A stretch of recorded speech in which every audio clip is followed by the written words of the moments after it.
Bismillahirrahmanirrahim. Assalamualaikum warahmatullahi wabarakatuh. Allahumma sholli ala sayyidina Muhammad wa ala sayyidina Muhammad. Alhamdulillah, semoga sehat semua. Kita lanjutkan seperti janji aku di waktu yang lalu ya. Berdasarkan apa yang di-request oleh teman kita, aku memisahkan antara Yohanes 8:58 ya. Aku sudah bahas tuntas kalau nggak salah dalam 3 seri secara tersendiri.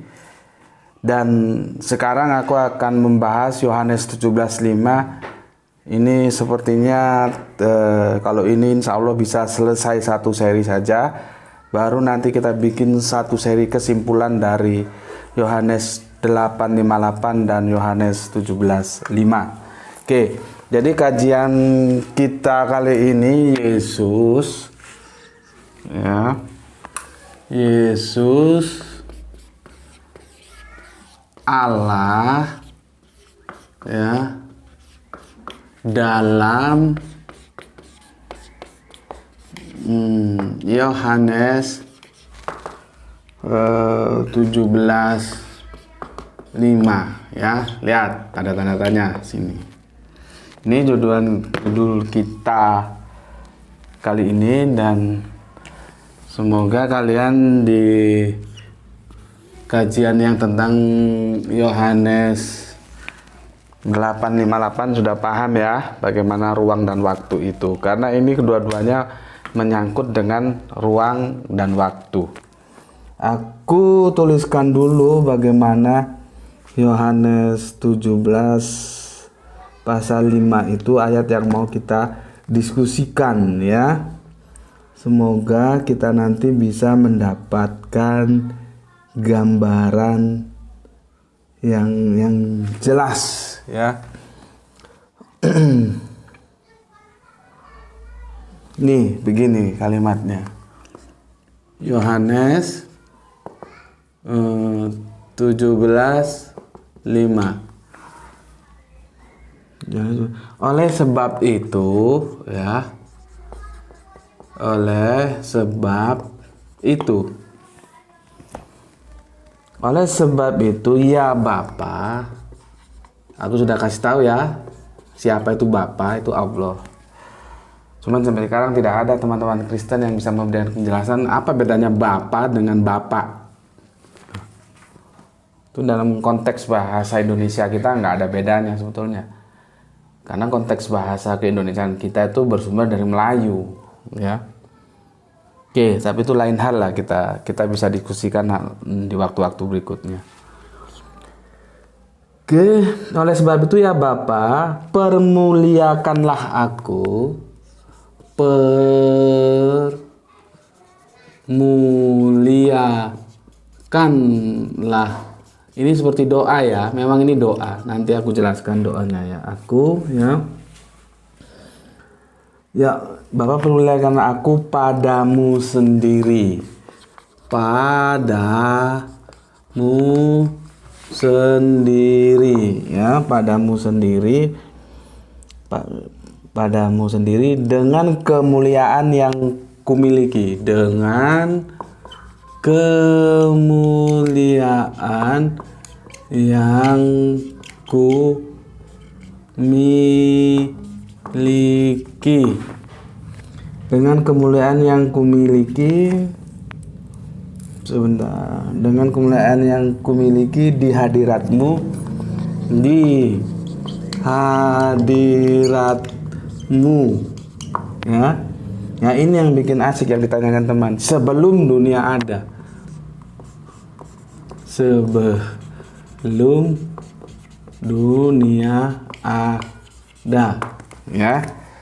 Sebetulnya kalau aku aku perhatikan, aku kritisi teks ini, sebetulnya teman kita itu mempermasalahkannya ini yang ditanya. Sebelum dunia ada, berarti Yesus sudah ada. Ya. Dan aku sudah kupas tuntas di yang kemarin itu, yang di Yohanes 8:58 ya, tentang praeksistensi. Sebetulnya bukan narasi ini aja sih. Ini yang menarik juga, ini nanti akan kita cari tahu. Kemuliaan yang kumiliki ini juga menarik, ini pernyataan Yesus ini ya. Oke. Jadi kita intinya akan membahas Yohanes 17 ayat 5 terkait dengan ruang dan waktu. Apakah dia benar-benar menembus ruang dan waktu? Apakah Yesus benar-benar selalu ada gitu ya? Gini. Sebetulnya di yang Yohanes berapa kemarin?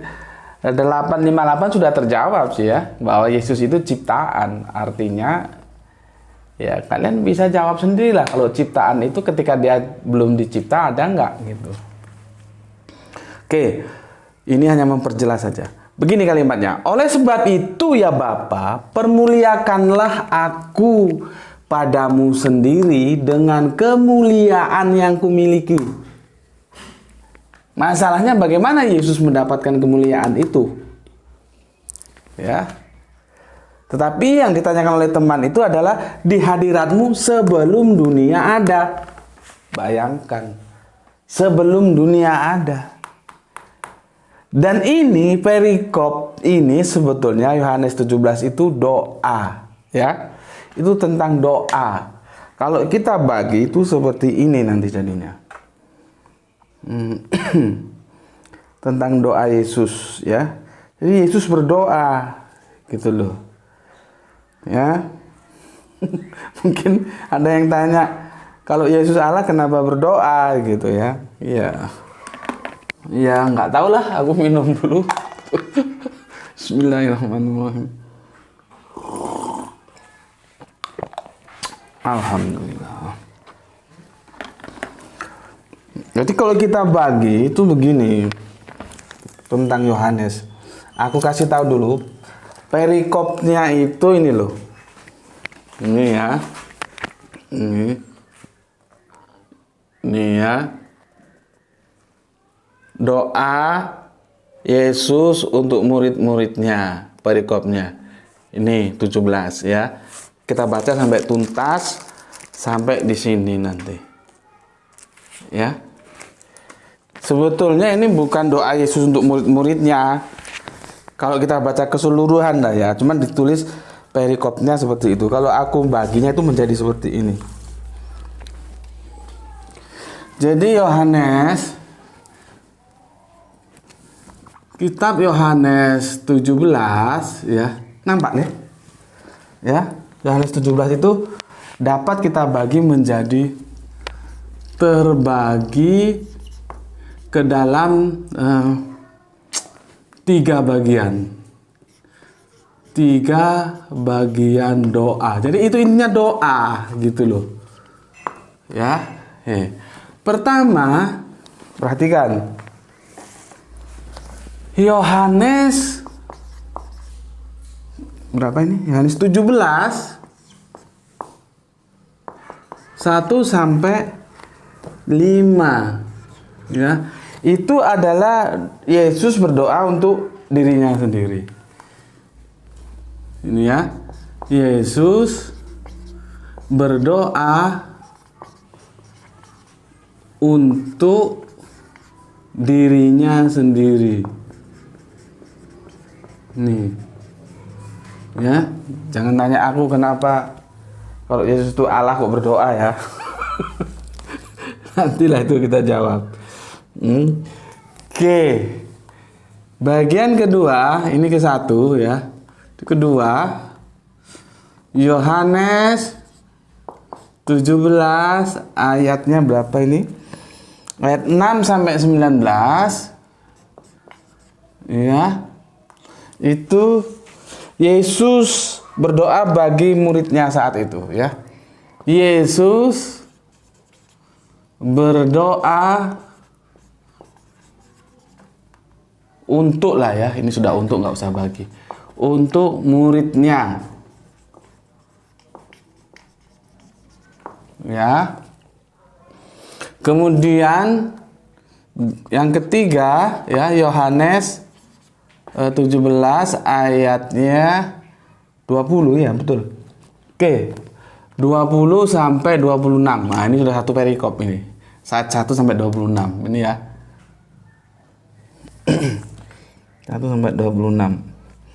Itu Yesus berdoa bagi semua orang yang akan percaya melalui pemberitaan muridnya. Jadi Yesus berdoa untuk semua orang, ya, semua orang yang akan percaya, yang akan percaya, ya, melalui pewartaan gitulah ya, bukan pemberitaan, pewartaan murid-muridnya. Nih, ya. Kelompoknya itu begini sebetulnya. Nanti kita bicarakan satu-satu. Ya, kelompok pertama, Yesus itu berdoa untuk dirinya sendiri, ayat 1 sampai 5. Kelompok kedua, Yohanes 17, 16 sampai 19, ini Yesus berdoa untuk muridnya, ya, untuk dirinya sendiri, untuk muridnya. Baru di kelompok ketiga, ya, Yohanes 20 sampai 6, ya, 26, Yesus berdoa untuk semua orang. Berarti Yesus sudah nggak ada ini, yang percaya melalui pewartaan murid-muridnya. Ini sebetulnya isi 17 ayat apa? Yohanes 17 1 sampai 26 itu ini ya, perikop tentang Yesus berdoa. Oke. Sekarang yang menarik, apakah dari semua ini mengatakan Yesus itu Allah? Hanya karena ada ini, sebelum dunia ada ini. Apakah dia menyatakan sebagai Allah? Gitu? Apakah bisa ada sesuatu yang ditarik bahwa dia Allah?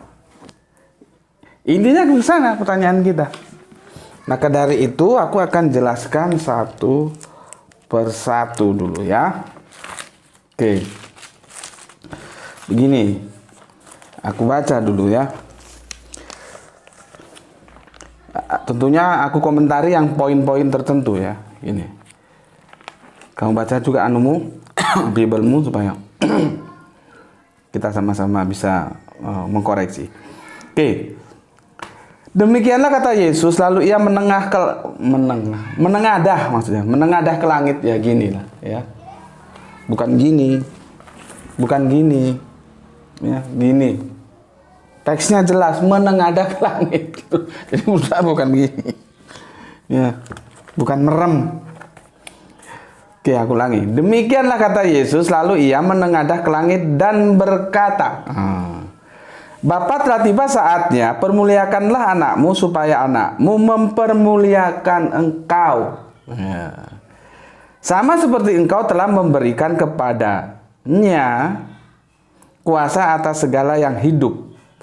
Demikian pula ia akan memberikan hidup yang kekal kepada semua yang telah engkau berikan kepadanya.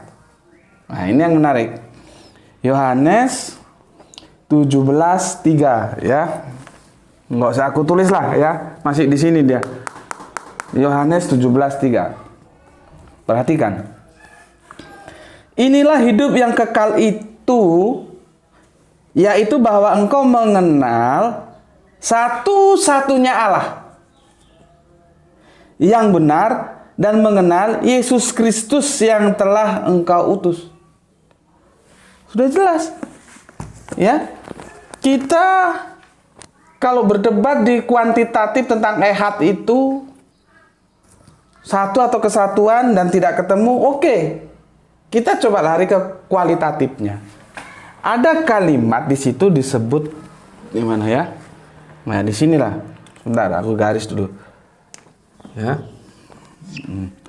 Ada kalimat di situ disebut satu-satunya. Satu-satunya. Ini kira-kira ada yang lain nggak? Bisa nggak Tritunggal masuk ke dalam sini? Itu loh. Kan sangat sederhana sebetulnya kalimat ini. Yesus sendiri yang mengatakan, ini kan Yesus berdoa untuk dirinya sendiri ya.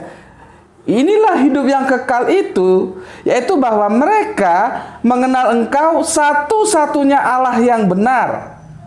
Ya, satu-satunya Allah. Ini bukan satu-satunya spidolku ini, karena aku ada yang lain nih. Nih, ya. Nih, ya. Nih, ini bukan satu-satunya ini. Ada yang lain. 1, 2, 3, 4. Ini bukan satu-satunya. Tapi kalau ini satu-satunya.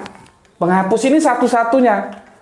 Karena memang nggak ada lagi penghapus. Aku cuma satu-satunya ini yang punya. Berarti penghapusku berapa? Tunggal atau Tritunggal? kan sederhana. Tinggal bagaimana ya kita itu memberdayakan intelektualitas kita, yaitu kesadaran kita, otak atau rasio itu untuk bekerja memahami sebuah kebenaran gitu. Dan ini tidak sulit. Satu-satunya Allah berarti Allah berapa? Ya tunggal, bukan Tritunggal gitu loh. Oke? Dan di breakdown lagi ya, sudah jelas bahwa di sini Allah yang satu-satunya itu ya, itu sebagai apa? Pengutus. Pengutus ya. Dan Yesus ini beliau sendiri yang mengatakan utusan. Kan sudah jelas job description-nya ya, bahwa Allah itu pengutus dan Yesus itu utusan. Jadi ada yang mengutus, ada yang diutus.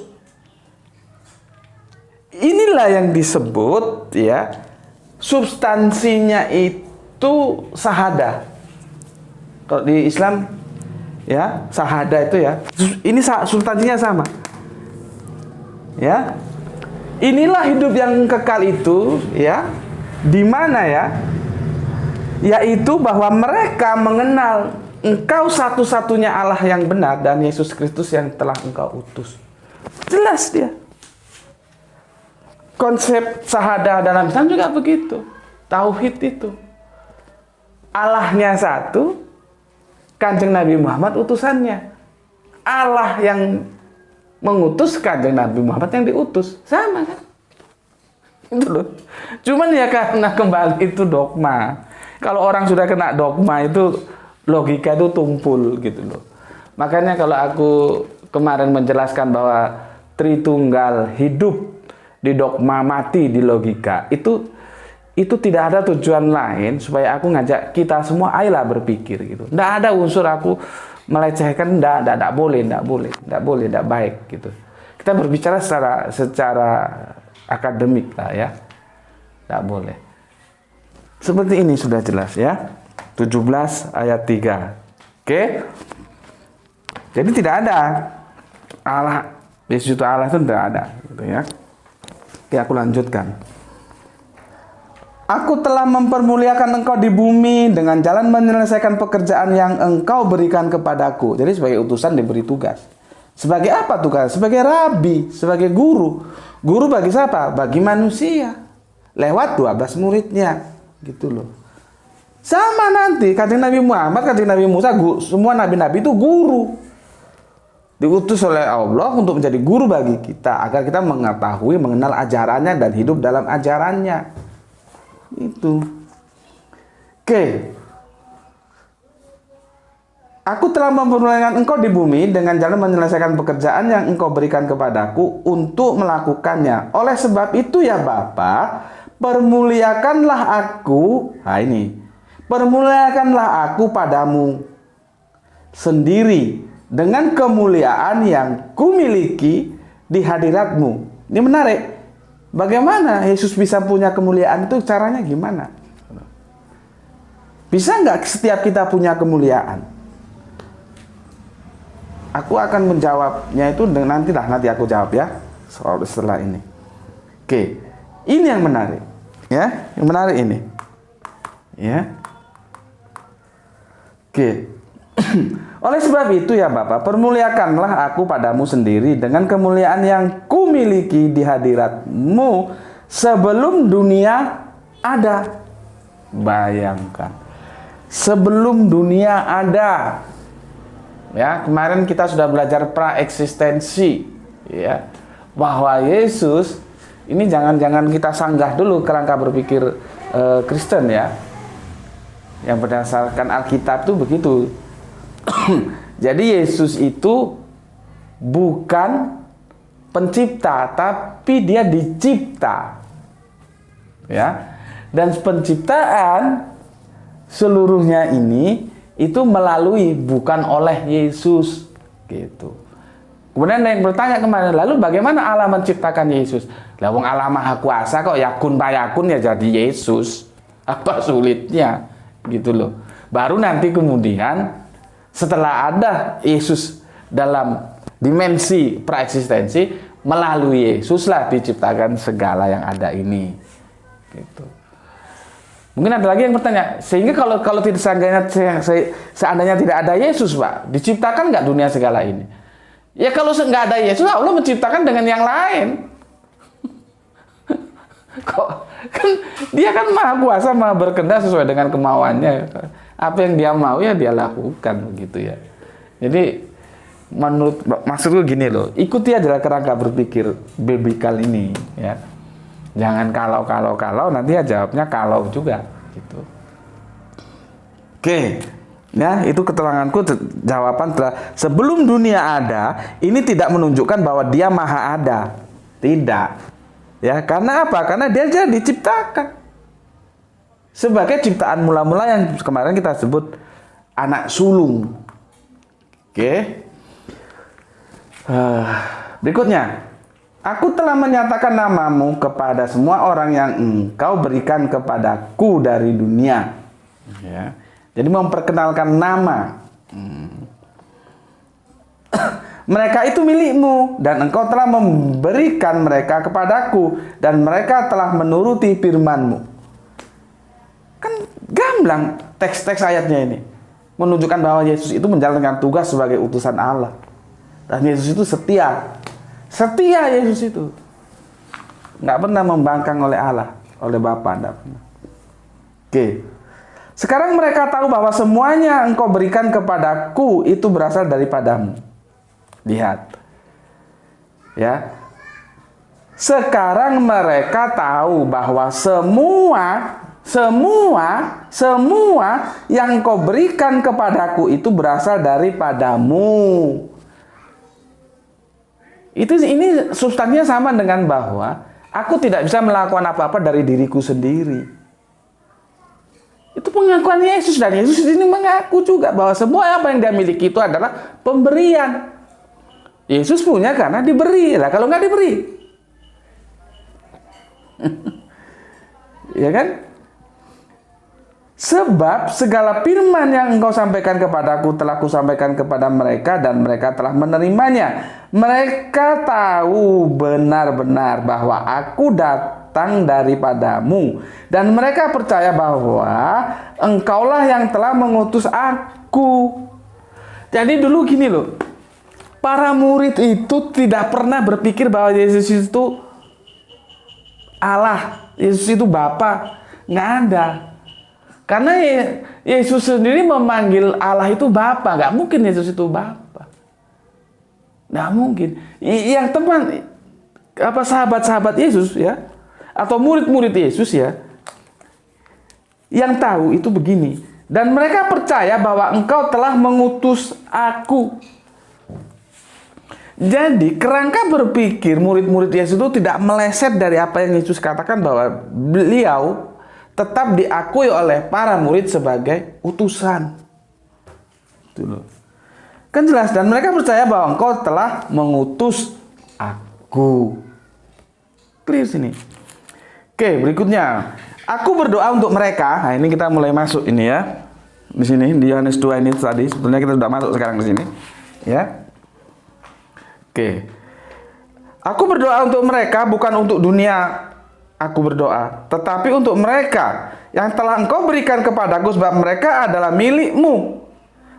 Dan milikku adalah milikmu, dan milikmu adalah milikku. Dan aku telah dipermuliakan di dalam mereka. Jadi ada kesatuan semangat gitu loh, antara Bapa sebagai pengutus dan Yesus sebagai utusan dan murid sebagai pengikut. Hidup dalam satu ajaran apa yang dimaui Bapa. Gitu loh. Oke. Berikutnya dan aku tidak ada lagi di dalam dunia, tetapi mereka masih ada di dalam dunia. Sudah jelas kan? Aku tidak ada lagi di dalam dunia, itu artinya dia sudah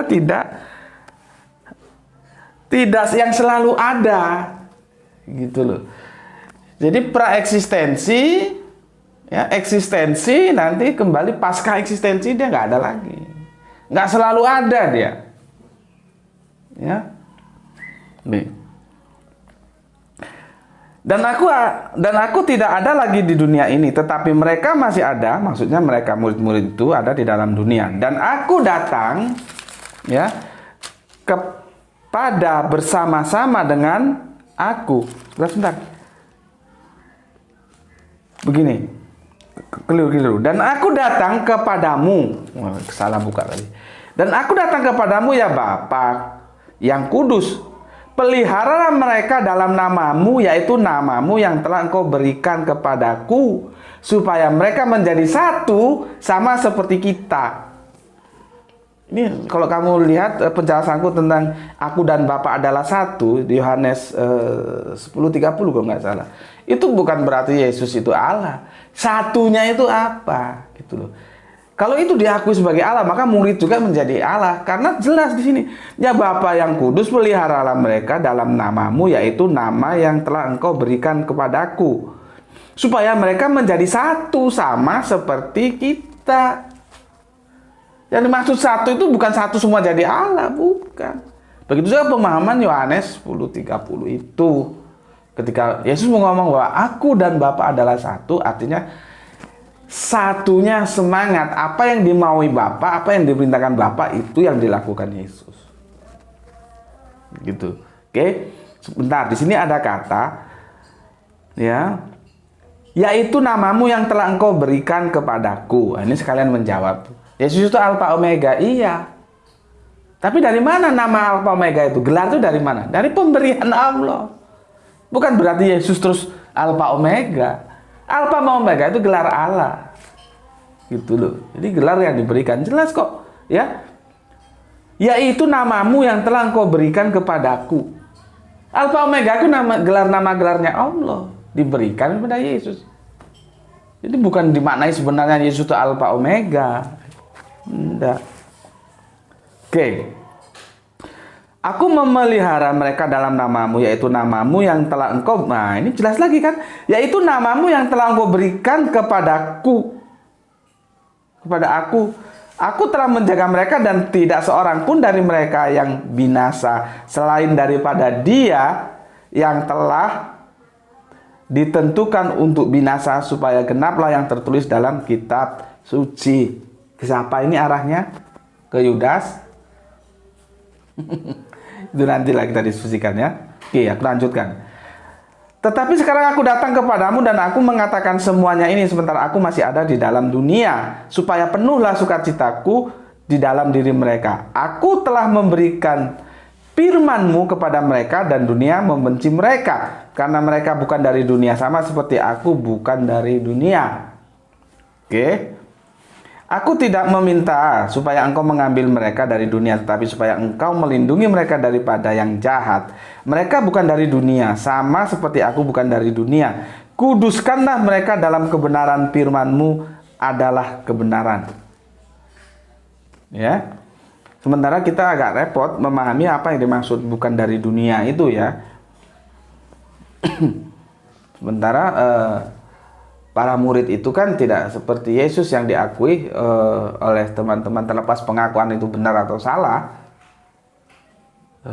Teman-teman Kristen mengatakan bahwa Yesus itu bukan dari dunia, dari surga, begitu, ya. Tapi bagaimana dengan teman-temannya yang murid-muridnya yang lainnya itu gitu. Oke. Mereka bukan dari dunia, sama seperti aku bukan dari dunia, ya. Kuduskanlah mereka dalam kebenaran, firman-Mu adalah kebenaran. Sama seperti Engkau telah mengutus aku ke dalam dunia, demikian pula aku telah mengutus mereka ke dalam dunia. Asik kan?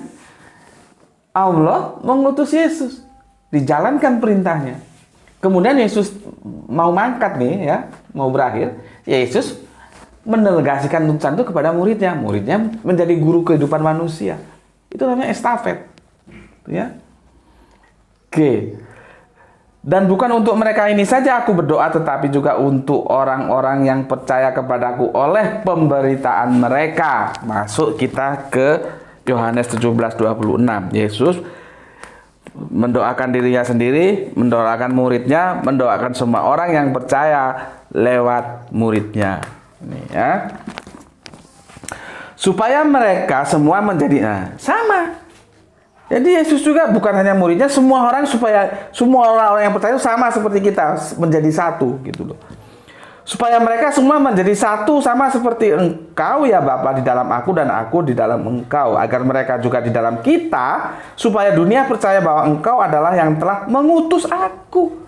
Berkali-kali kata mengutus itu, dan berkali-kali kata menjadi satu itu diucapkan. Jadi bukan hanya Yesus, bukan hanya para murid, tapi semua orang yang percaya lewat pemberitaan itu menjadi satu bersama dengan Allah. Nah, kalau kata-kata menjadi satu itu terus kamu pahami menjadi Allah, ya Allahnya jadi nggak karu-karuan banyak, dan semua kita menjadi Allah. Oke. Dan aku telah memberikan kepada mereka kemuliaan yang Engkau berikan kepadaku. Nah, ini menjawab yang tadi. Di sini, dari mana kemuliaan yang kumiliki? Diberi oleh Bapa. Ini jawabnya. Dan aku telah memberikan kepada mereka kemuliaan. Jadi kemuliaan itu diberikan, ya.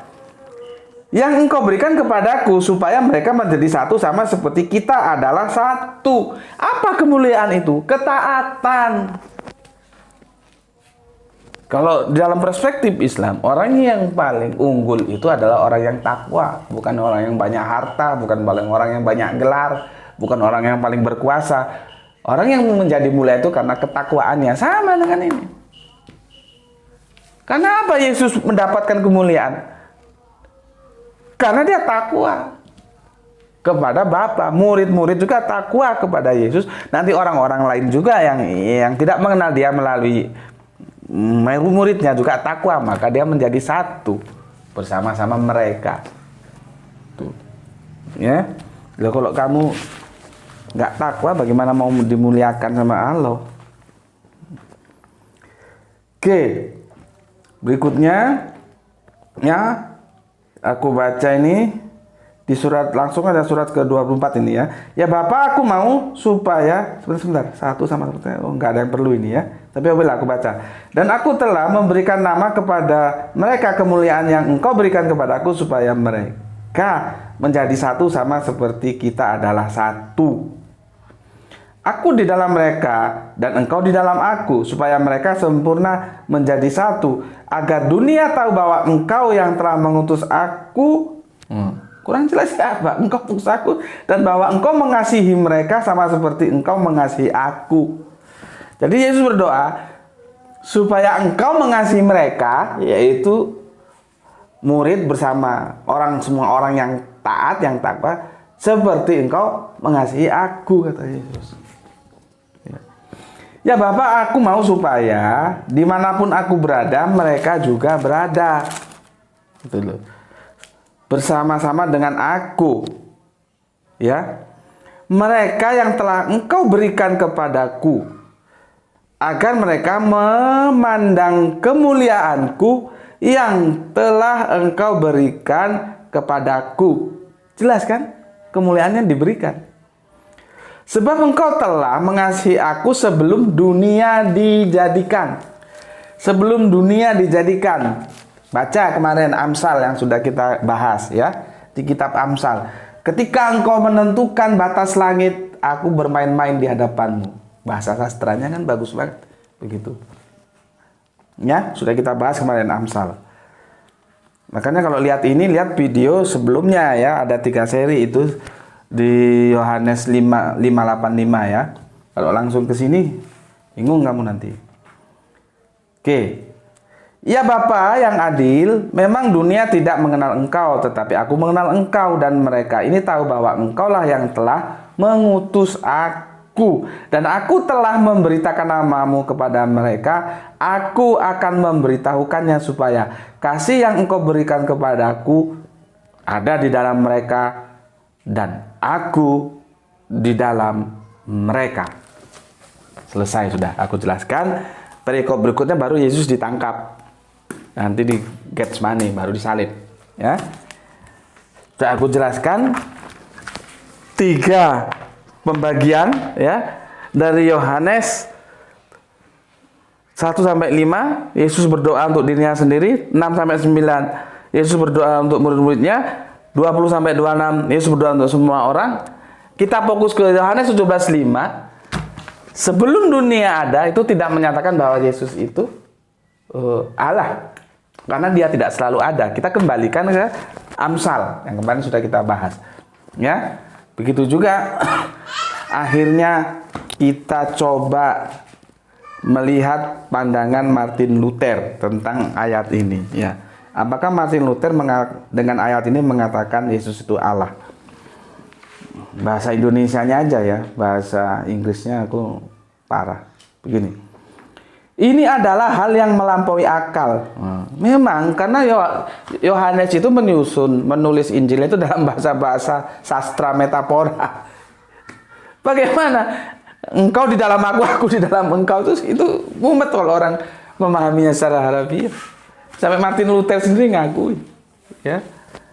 Bagaimana mereka semua bisa sama menjadi satu seperti kita? Itu kan bahasa-bahasa sastra. Makanya nggak kaget kalau Martin Luther ngaku jujur seperti ini. Ini pengakuan dia.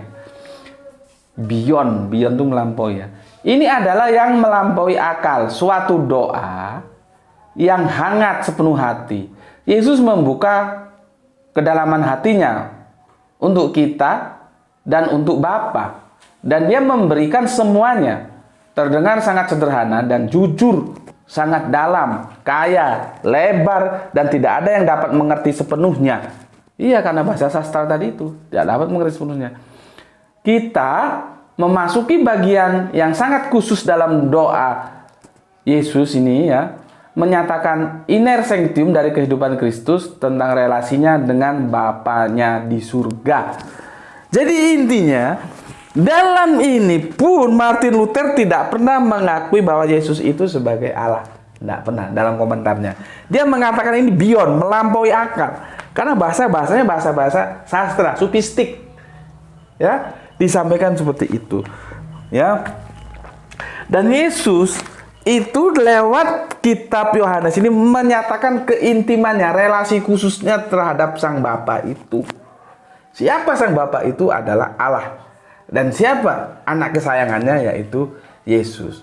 Jadi nggak mungkin Yesus sebagai Allah, karena yang Allah itu Bapa.